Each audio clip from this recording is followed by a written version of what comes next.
ঢাকার রেডিসন ব্লুতে বর্ণাঢ্য আয়োজনে অনুষ্ঠিত হল ভারতের ৭৭তম প্রজাতন্ত্র দিবস। ভারতীয় হাইকমিশন আয়োজিত এই অনুষ্ঠানে বাংলাদেশের অন্যান্য রাজনৈতিক নেতাকর্মীদের পাশাপাশি ছিল জামায়াত নেতাদেরও উপস্থিতি।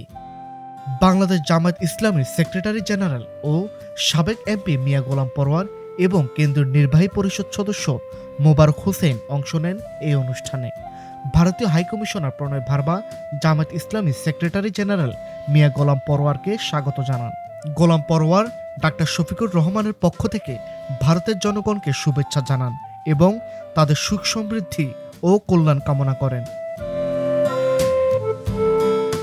অনুষ্ঠানে বক্তব্য রাখেন বিদ্যুৎ, জ্বালানি ও খনিজ সম্পদ উপদেষ্টা ফাউজুল কবির খান। বিএনপি, জামায়াতে ইসলামী, জাতীয় পার্টি সহ বিভিন্ন রাজনৈতিক দলের শীর্ষ নেতারা উপস্থিত ছিলেন সংবর্ধনা অনুষ্ঠানে।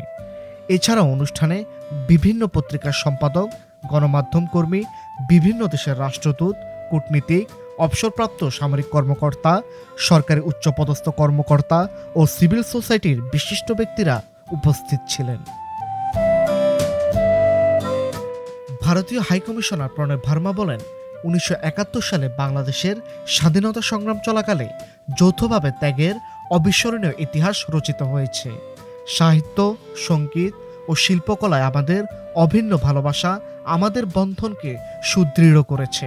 তিনি বলেন, একসঙ্গে আমরা আঞ্চলিক শৃঙ্খল, যৌথ ডিজিটাল ইকোসিস্টেম ও জ্বালানি করিডর বিনির্মাণ করতে পারি, যা আমাদের উভয় অর্থনীতির উন্নয়ন করবে।